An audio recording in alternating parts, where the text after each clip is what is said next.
Hi, I'm back. Hope you got my other video. Ooh, no, that's worse. Well, alright, it's better if I sit back here. Okay, just trying to get the best lighting. Um, yes, I'm wearing one of Mom's dresses, but I haven't told her this yet, but it don't fit. I don't know if, I did happen to lose weight, but only in my shoulders. I don't really know.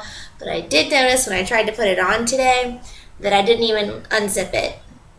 I didn't use the zipper at all. I just put it over my head, and it's loose. So I guess that's a good thing because all we ever do around here is walk. So let me fill you in since the last time we talked. Let's see. Da, da, da, da, da. I guess I left you with me going to Montmartre, where the Moulin Rouge is. So, yeah. Alright, so I'll talk about that. We spent 7+ hours at Montmartre, which is a neighborhood right outside of Paris. It used to not be considered part of Paris because it was very poor. It was the slums. It was the red light district, and it still is today. So it was quite funny how we had a 3-hour walking tour today, and it takes 15 minutes to get to Moulin Rouge. And it's funny because when you take all these different little stops to get there, you take the last one and you're going up the stairs, and then you pop your head out and you turn around and there's the red windmill. That's what Moulin Rouge stands for. And there's a long story. There's actually 2 different stories as to why it's called the Moulin Rouge. And it's either like that, the Hill of the Martyrs, or I don't really remember. I'm just going to go with the martyrs because a lot of awesome people died here and they made them martyrs. Like, for instance, Saint Denis. I got to meet Saint Denis, and he was the one who performed a miracle. They captured him because he had these crazy ideas about rallying up the people and being united as one, like a front towards this impending doom that was coming in or something like that. And I guess somebody didn't like it, and so they took him and they captured him and they chopped his head off. Well, he was so shocked by this event that he grabbed his head and walked. They captured him, and what they did is they took him to Montmartre at the hill, and that's where they cut his head off. And he was so shocked by the event that he took his head and he washed it in a fountain. He cleaned it off, the nearest fountain that he found, and then he marched it 3 to 4 miles away. And then he gave it to the first woman, to the first Christian he saw, and handed it to her, and then he died. So he was going around town with his head in his arm the entire time. So I've never even heard of St. Denis, and I was like, yeah, that's awesome. Because, St. Denis to me reminds me of Dennis the Menace, and I thought, what kind of saint is a good saint if his name rhymes with Menace? So I was like, okay. This was a really cool story. And, we also saw the Moulin Rouge. Did not go in, did not see the show because it happens to be like 112 euros for a show. But I heard that the later show, the one that's at 11 p.m., is around 80 euros. But I don't know where the difference is made up, or if it really is 80 euros or not. There are a couple people who do want to go, but it's going to be during the last week, so hopefully it'll work out. And let's see, after that, we traveled all across the neighborhood. We saw different things like the last vineyard in France. It's probably about between a quarter to half of a football field long and just as wide. And they only make about 1,000 bottles of wine a year, and those bottles of wine are auctioned off, and then that money goes to either the preservation of the neighborhood or to charities or to people who need it, blah, blah, blah. I don't remember what she said. But it goes towards something productive and not towards someone's pocket. So that was pretty cool. And we saw all these different things like this guy. I forget what it's called. I forgot everything. but I took pictures of it, and I took pictures of what it was called, like the plaque that was next to it, so everyone else would know, since some of the stuff I had never even heard of it's going on in Paris, or that happened at all. We just don't have that kind of culture in America where we take such pride and value in our history and our art and things like that. So one of the things we saw was a guy moving through the wall and getting halfway stuck. So one of his legs is out, one of his toes on the other leg is out, both of his hands are out, but not his whole arm, so it's like this kind of motion, and like half of his head is out, so it's like here, just the face is out, and he's in this huge wall, and it's got this long story of this guy who wrote a story about a man who could do that, who could run through walls, and one time he got stuck, and he never died because he was preserved in the wall, and he just happened to live forever watching everybody else walk past him as he was stuck in the wall. I don't know if there's like a moral story behind it, like saying, don't run through walls, walk around them. I don't know. And so that was pretty cool seeing that. And lots of other stuff we saw there. And went around the neighborhood and looked at different stores, looked at all the local art, because Montmartre is actually like the epitome of French modern day or new art, nouvelle art. And so you see all these different artists portraying their stuff all over the street, even on the sidewalks, on top of buildings, just like this random stuff that, like, installations that they would do to like leave their mark.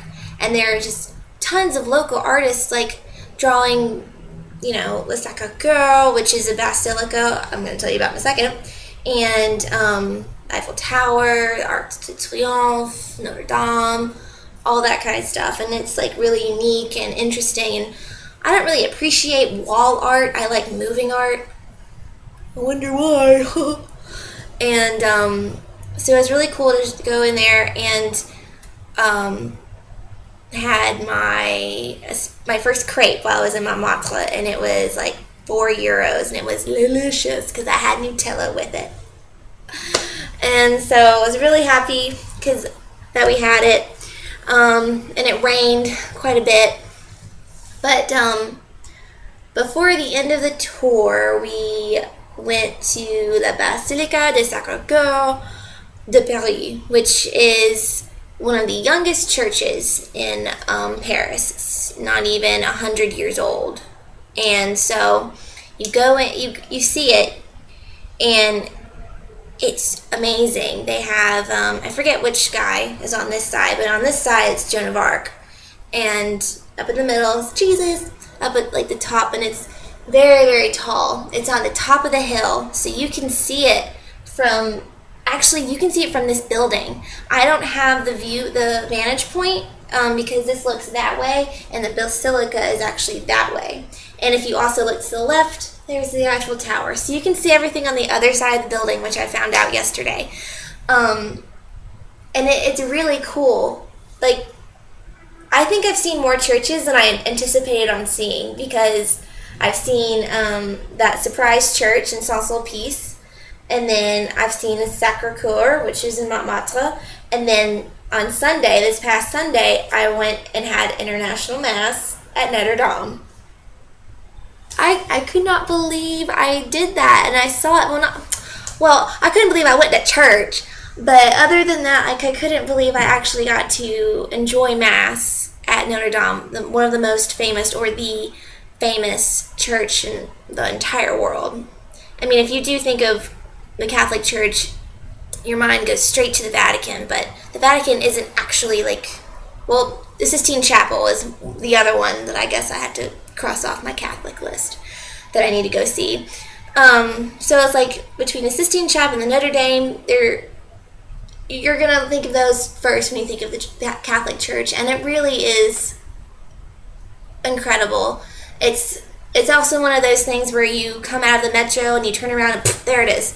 It's great, like all these stops on the metro, they get you right where you're going, and they don't waste your time and they don't waste your money, because you know you got to get somewhere. And because you got to get to mass, you got to get a good seat. And we got there, we left at 9:30. Mass didn't start until 11:30, and I thought, Pop would like that. Pop needs to get there early as possible. Pop would have liked us going that early. And it didn't take more than 20 minutes to get there, and it was just awful and cold and rainy and wet, but I've had a good attitude the entire time, because it's like, you have to go see these places, and you have to be grateful that you're here in the first place. So going there, I guess that's where I've matured and grown up. So going there in the rain really didn't bother me. But we got there at 10:45, 10:30, 10:45, something like that.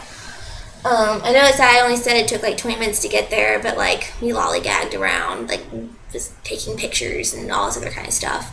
And we finally get there, we go in the church, and there are tons of people there. Just gobs and gobs and gobs of people.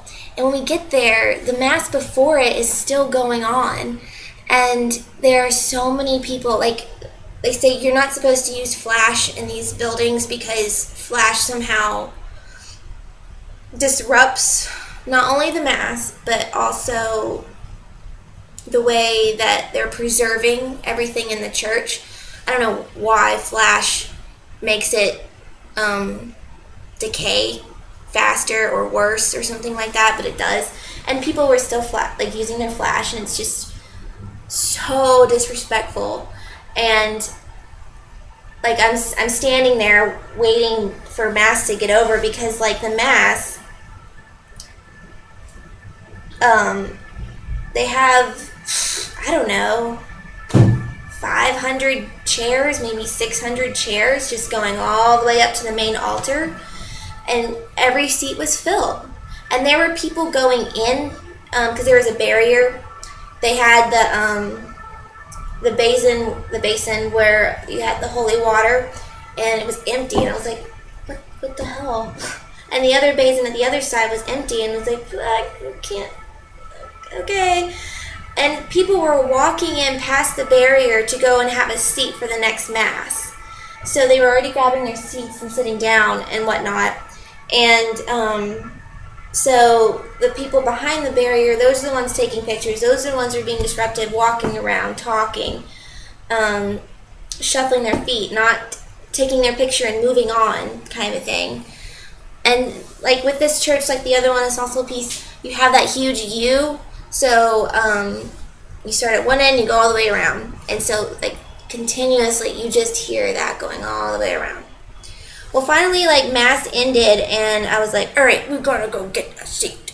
And my friends, thank God, they wanted to be near the front altar as well. So we were in the 5th row from the main altar.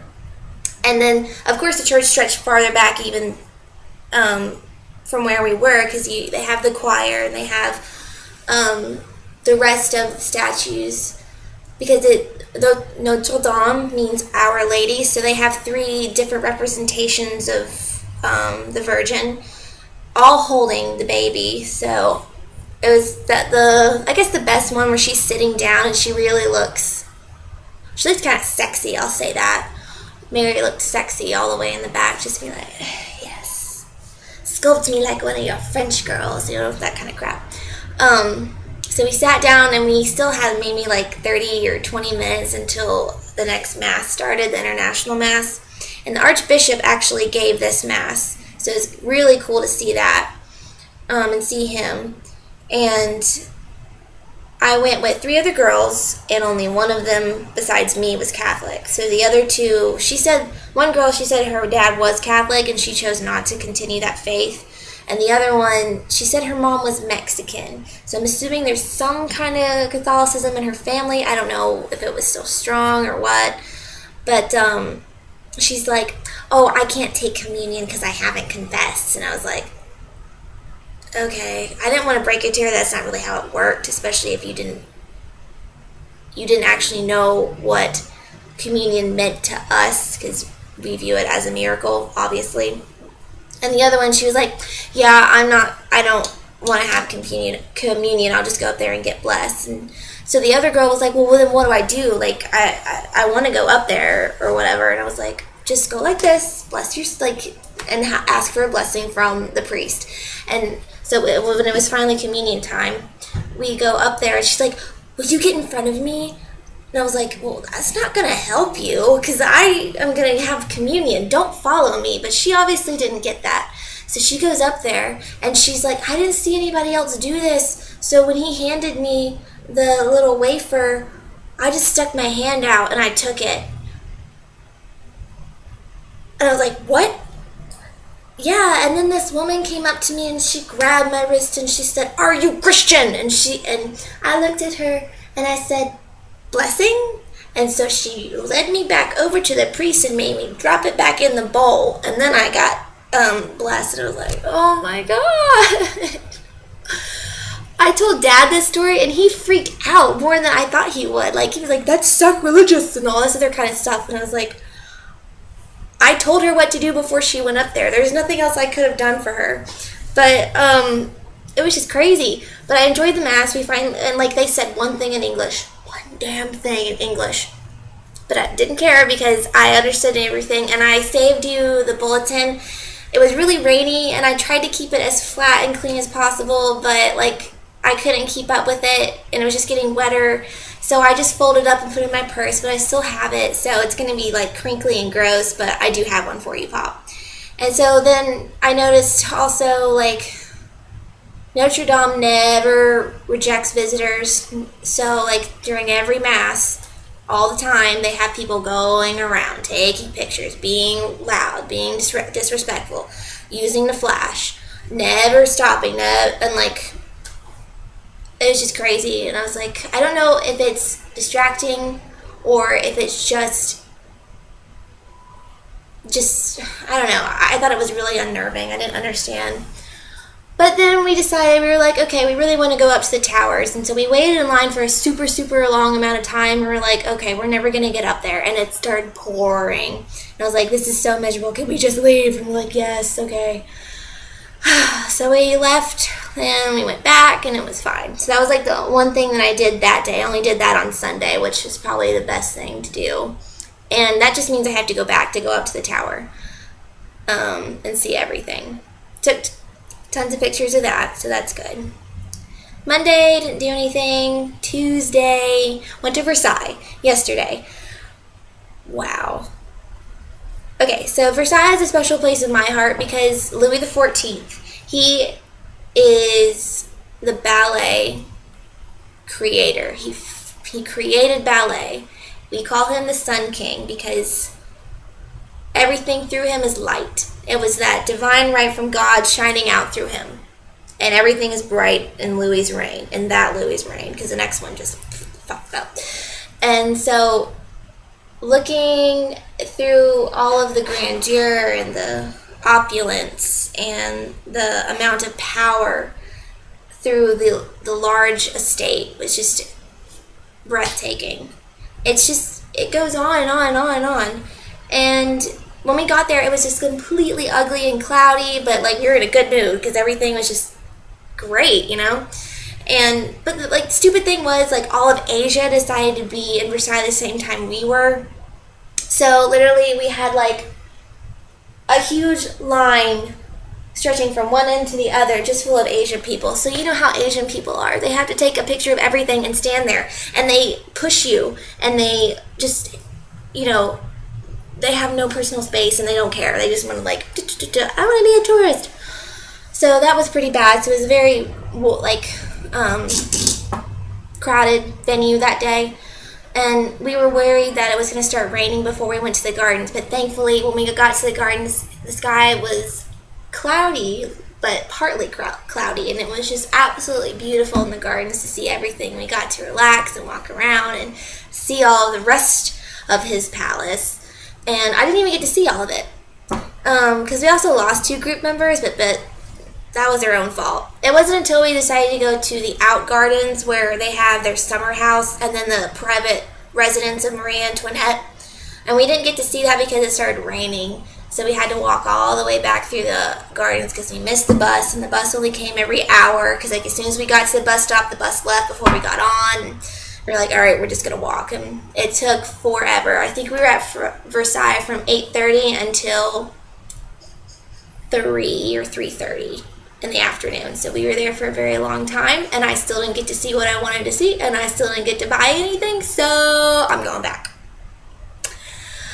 Yeah, that's the one thing. I just I scout out everything for myself. I get the majority of what I want, but it's the supplements that I think still really matter.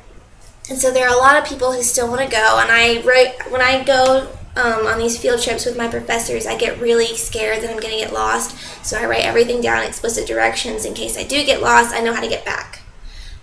So with that, I have the directions, and I can take my friends because I've been there before. I know how it goes. And I think normally tickets to get in were like 18 euros, but we have this special card that I guess I showed you. It's this one. It gets us into free. Like gets us in free everywhere. Museums, Versailles, you name it, we're in there for free because it's a student card. So they think that, oh, you're a student, you're doing this for education. We like that so much that you're invested in your future like that we're going to give you a free pass and say go in and enjoy yourself. We only had to pay 7 euros for the gardens because I guess no one has exterior design majors here or architecture, which they should. And that was the only thing we had to pay for, and it was great. Really enjoyed Versailles, and I can't wait to go back, and hopefully I will. And so that was the last thing, because today I just went to school, and that was it. I guess Mom told you about my American Express problem, how I couldn't use it. Well, let me show you. I know this video is like really, really long, but I feel like I have so much to tell you that I just can't stop talking. I'm sorry. So let me show you with this American Express card. Don't take my credit card number. This is an international card. So in all of France, in the European Union, Europe, UK, blah, blah, blah, blah, blah, they have this chip in the card, and this chip contains all of your information, and they don't use the strip. But they do have the capability of you swiping your card or inserting your chip if you have one. Well, what's also similar to that is, I don't know where it went, is our room key. Our room key also has a little chip in it. Yeah, that little gold thing. And what we do with our room key is we have to insert it as well and wait till you see a green light, and then you pull it out. So you have to have a lot of patience with this. You can't just go like we do with our swipes. If you don't do it fast, it doesn't read. But here it's backwards. Everything is backwards here.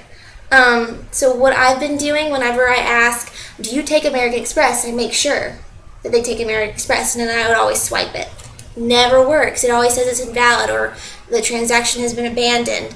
Weird things. And when that didn't work, I used my chip. Chip said the same thing, and I was like, oh. So I had to pay with like cash. I always have cash on me for that reason. And then we had it sorted out or whatever.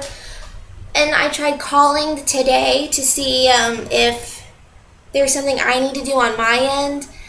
And when I called them, no one answered, and I used numerous tactics, and because I had to find a landline, I finally found one, and it was actually at my theology building, and it just didn't work. And I was like, I'll come back later, because I know you have lunch from 1 to 2, so I'll come back between 2 and 3.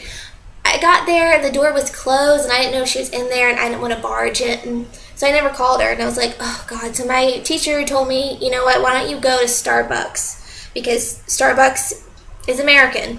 They're going to most likely have Americans going in and out. So they're going to have American Express because they have a lot of people who are traveling, and that's a traveler's card.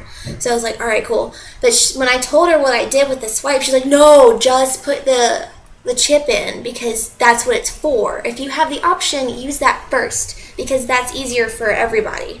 I was like, oh, okay. So I get to Starbucks, and I didn't want to go alone, so I asked 2 of my friends to come with me, and I was like, please come with me to go to Starbucks. They're like, yeah, we'll go. And I was like, and because with some American Express cards, I don't know if they're going to ask me to have a large amount on. So is it okay if I pay for your coffee? Yeah. So I paid for their coffee and for my coffee. So it was a nice amount, not like a waste of time for the people at Starbucks. So we get in there, and I ask, and we get our 3 coffees, and I order them, and I was like, do you take American Express? Yes. Okay, great. So I stick in my card, and I pull it out, and it says, nope, card's invalid. And I was like, okay. So then I do what I did with this card, because I assume there's some kind of like semblance or togetherness or whatever. So I stick it in and I leave it in, and it works. God, I was so happy. I was like, yes, but I'm mad that I spent it on Starbucks. Like, it could have been anything else, but no, it was Seattle coffee. Whatever. It was so good. Tasted just the same. No difference. Whatever. But it worked. So now I know what to do. Now I don't have a problem. Everything is cool. Yay! So all these problems that I had were because of me. It was a user error. So yeah. And I guess that's all I really have to tell you. Tomorrow we're gonna go do something with our film class. I don't even know what exactly. It doesn't really sound exciting. I'm so sick of watching documentary films because it's all information, and it's for information. It's not for entertainment, and I'm getting sick of that because I just want to watch a movie. But today I was looking through my money, and I was counting it for change to do laundry or whatever, and I look through and I see this coin, and I turn it over like a couple of times, and I'm like, oh God, and I said that out loud in my political science class, and they're like, what? Like, the really cute guy was like, what? And I was like, I got a Turk instead of a euro, and he's like, what? Do you not like, oh, I said Israeli, I didn't say Turk, so I got that wrong. He was like, what, do you not like Israelis? And I was like, no, it's just not what I wanted. So that was kind of embarrassing, but it's a Turk, which is really funny because the Turks and the French hate each other. Or is it the Turks and the Germans? I don't know. But I have a Turk. I don't know if you can see it. And then here's the other side. So I have a Turk. I'll give it to you, Pop. I don't know if you're ever going to spend it. But, yay! Alright, so this video is almost half an hour long. I can't believe I did that. Okay, well, I love you, and hopefully I'll check in another couple of days. Okay. Au revoir.